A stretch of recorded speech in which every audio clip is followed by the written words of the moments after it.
Wow, it has been way too long, but I have to be honest, it's so hard coming up with ideas about things to help when a lot of people go through the same things that I keep talking about, but I think it's important that we hear the same thing over and over again. So some of these things that I'm talking about, I have made a video on, but a new little spin on them. So basically today's main focus, and I asked on Facebook, for those of you that are on my YouTube channel but not on my Facebook, I asked on Facebook for some more ideas, and I got a lot. So like I have 2 pages, and I actually have a lot of time. I have some time today, and then I'm going to have some time tomorrow to make a couple of them, and then I'll slowly start releasing them. So that being said, today's theme, and I really like the name of it, I just came up with it before I was about to post it, is brush your teeth because your mood smells. Basically what that talks about is what I always say. And one of the things that people said is, how did I get better? Like, what did I do? Emotional eating is all you have got to, and this is something else that somebody else also, asked me about, you have to figure out what the root of it is. I think part of the reason I hit complete rock bottom when I fell into my depression, and while I was in therapy in the psych ward for a full week, I was able to find out really what the root of my bulimia was, what the root of my depression was, and all that other stuff. And that's what really got me to be able to understand my disease and how it's linked to me. And it's different with everybody. My thing was, you know, feeling like I always needed to please everybody, feeling like I needed to please my dad. But meanwhile, it was this emotional roller coaster like you never really can. So it's like you go to food because I could eat bad food and then kind of control it by throwing it up. However that even, I got the idea from a girl that I worked with, but whatever. I couldn't control my emotions. I had no idea what I wanted to do because I was always on this emotional roller coaster. I want to be a dancer, but then I'm never going to be good enough to be a dancer. I want to do this, but then I'm never going to be good enough to do that. And, you know, a lot of the things that I've mentioned about in the past that I've gone through with, you know, my father and, you know, the games that were played, basically. But I know now, from reading The 4 Agreements and Awaken the Giant Within, that that was his thing. Like, you know, his education, he's calling me stupid, and that was a reflection about how he felt about himself. So one of the things that people ask me about is, do you need to identify to find out what the problem is? And it's absolutely yes. You have to figure out why you do this. Why do you do that? Where did it come from? And, you know, I found out about it while I was in the hospital, but maybe you can spend every free moment that you have being a better person or getting to know who you really are by spending some time in the bookstore and spending some time in the self-help section. They have funny versions of books. They have, you know, just like, you know, the chicken soup of the soul, and, you know, just finding who you are and what you stand for and why you're here. I mean, I know why I'm here. I know that I'm here so I can show every single person in this world that has the opportunity to meet me, that no matter what their life is like right now, they have the opportunity to make it better. Whether it's a dramatic change better or just a little bit better. That no matter what life throws at them, no matter what cards they're dealt, they can play that hand and win. No matter what, there's a way for you to reshuffle things and win the game of life. But one of the things that I learned when I was in the hospital is about positive affirmations. People ask me, what are positive affirmations? Give me some. It's different. It's different for everybody. Mine was, I am not stupid. That's one of my positive affirmations. But let me just explain to you why it's important every day, and why this comes to the whole brush your teeth because your mood smells. We wake up every morning, and no matter what, there is no way we will not brush our teeth. It is just because the ultimate effect of not brushing your teeth is that you will have bad breath, and you will go to work, and people will not want to be around you, and it's disgusting. It's disgusting if you don't take care of your mood. It might not physically have a stench, but when you go into work feeling the way that you're feeling, you're being a disgusting person to other people. When you're taking out your crap, like, that's why I don't get mad at people that are rude. They're not rude to me. They're just miserable, and there's something in their life that they're unhappy with. And I learned that many years ago. So it's important that you do what you need to do to make your day better. Now keep in mind, again, getting back to the whole what is an affirmation, it has to be something that has to identify with you. I always tell people that it should be 2 things that you physically can look at yourself and say, I totally like my hair today. I really like the way my eyeliner came out, and I am not stupid.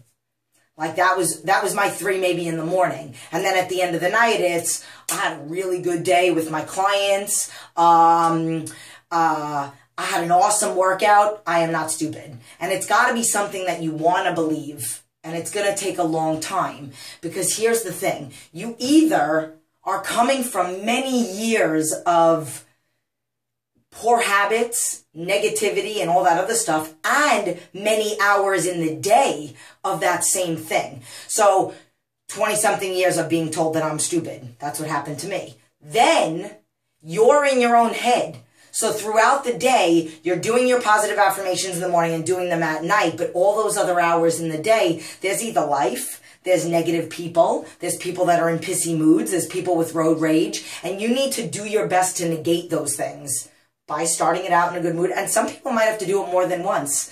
There were times when I even would go in between clients or before I was going to do my workout or right after my workout, and I would do it again in a non-cocky way. It's just something that I had to do.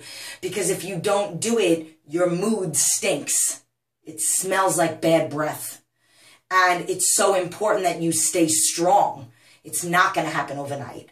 You are not going to go from being fresh out of the psych ward after having a nervous breakdown to being able to wake up at 3:40 every single morning, most of the time not even without an alarm clock, not even with an alarm clock, have energy throughout the day, which Juan, and I forgot the other guy that made a comment and asked how, and it's because my body is so beyond clean inside because I don't put garbage in it ever. I never cheat. I force myself to work out even when I'm not feeling good, and I'm mentally... Like, that's why I have so much energy throughout the day. Because what people don't realize also is bad food is like a weight in your stomach. It's like a weight on your body, and it physically makes you feel like, I don't want to move and I don't want to do anything. And people don't realize that. I've challenged people. They have all those squat challenges and push-up challenges. I challenge you to not eat anything man-made for a whole week. I challenge you. See how you feel, and I bet you, have oatmeal in the morning. I don't really count that as man-made food. Oatmeal in the morning. Have your egg whites, have your chicken, have your fish, have your lean proteins, have a sweet potato, have something that's not man-made, and eat super clean, which my version, and it could be different for everybody. My version is, I don't have anything man-made. The only thing that I have is a bar, and I do it right before my workout, so it's like my body doesn't even get that opportunity to accept it because I just get it and use it. But a lot of us are taking all these man-made foods in, and then we're just marinating in this poor food, and then we feel like we need a nap in the middle of the day, or we feel tired, or we're emotionally drained.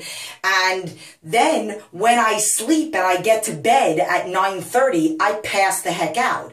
9:30 to 3:30, 3:40, it's really all our body ever needs.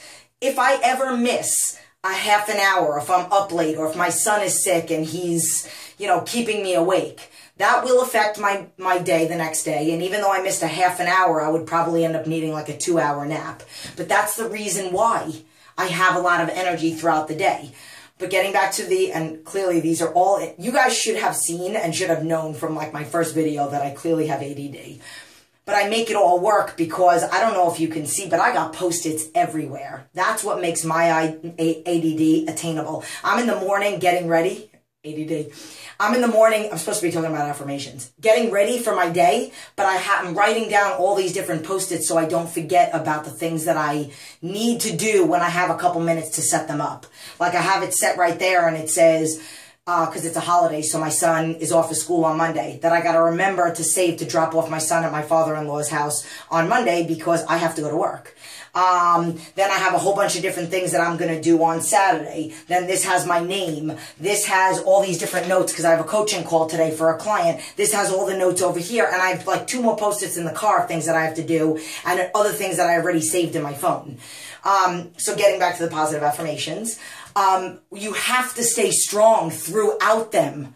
So getting back to, it's not going to happen overnight. It took me 7 years of consistency to truly believe at the end of the day, look at myself in the face and say, I am not stupid, and believe it. God, that was such a trigger word for me. I remember somebody called me stupid once as a joke. And I was like, that's so not even funny, especially because this person knew about my issue with that word. But it would immediately, I would feel self-conscious or insecure, or I would start talking about how women are stupid and women aren't that, because that's what my father used to say to me. Like, women can't do shit but cook and clean. And literally, like, that's what you have to, why you have to do affirmations every day, because you're going to need to convince yourself in the long run that you are not this. You can get through this. You have all these years to make up for. You have the day of this and that making you weak or making you feel self-conscious or insecure or whatnot. So again, think about the way that I put those two together. Brush your teeth or your mood will stink. Your affirmations are like brushing your teeth. You need to do it, and you need to do it every morning and every night. These are all kind of connected, so I have some bullets, and then I'm going to erase them, and then I'll do another video. So emotional eating, staying busy and staying on a game plan and having a game plan before you eat. And I have done the video on this before, but basically I say we're all emotional eaters. I'm an emotional eater. I have a light day on Saturday. My son is going to be with my son, so my father-in-law. So, you know, what am I going to do? I got to keep myself busy. I have to have a game plan because I will always be an emotional eater. No matter how, I mean, literally, probably, even though I fully feel okay as of like 8 years ago, and I went through this like 13 years ago, and I went through my issues for 20-something years, probably when I'm 50, I will still have that because it's there, and I will always need to make my day busy. I will always need to have a game plan. What am I going to do before I eat this so I don't keep going? And it's the way you look at it. I don't care. I'm okay with that. I don't think of it as like a crutch, like, oh my God, for the rest of my life, I have to have a game plan before I eat every meal. Yeah, who cares? Because every minute of my day, I enjoy life. I'm happy. That's so worth it to occasionally have to think about a game plan as to what I'm doing, to be somebody that's good with time management and organization, and being that way makes me get a lot of things done, so I'm very productive too. The amount of things that I do in a day is bananas, especially multitasking and stuff like that. So it's very important that you have a game plan. What are you going to do? You're going to sit down, you're going to eat dinner, it's going to be pre-made, it's going to be separated, then you're going to, right after, go take the dog for the walk. And then psychologically, you check out of eating and into something else, and then there's less of a chance of you wanting to eat more afterwards. Negativity and self-talk. I mean, somebody asked me about that. You just got to be more positive. Something, an exercise that I used to do is every single time I had a negative thought about myself, I would make myself say 3 positive thoughts. So let's just say it was like 10 years ago, and, you know, life is going on and I'm a trainer and all that other stuff. And then all of a sudden I start doubting myself. I would have to say 3 positive things to make up for that doubt. And this is something that I did when I came to the gym. When it comes to weights, I'll never forget this. I was in New York Sports Club once, and I remember I really wanted to try this weight, and I kept saying, I'm not going to do it, I'm not going to do it, I'm not going to do it, I can't do it.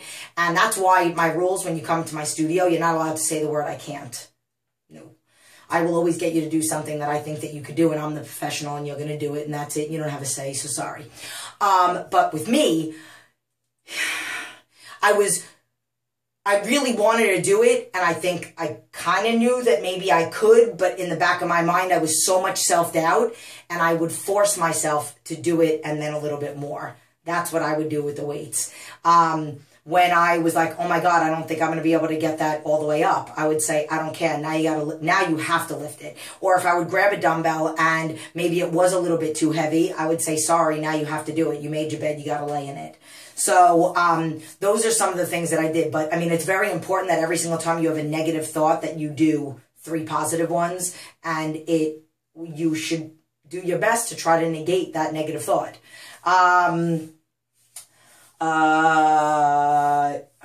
What does clean eating mean? Okay, I went over that already.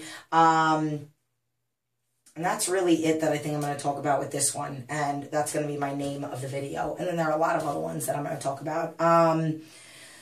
That's really it. You just need to do something every single day. You brush your teeth, you say your positive affirmations. Every morning, have a Post-it right next to your sink, right next to your toothbrush. Say something nice. So when you come home at night and you brush your teeth before you go to bed, say something good. I mean, we all need to be reminded of it. It's something that you constantly have to do. You ask the question, what do I need to do to be positive? You need to be positive. You need to force yourself to be positive. Okay, I'm going to end on that note, and I'm going to go and make another video. So, peace.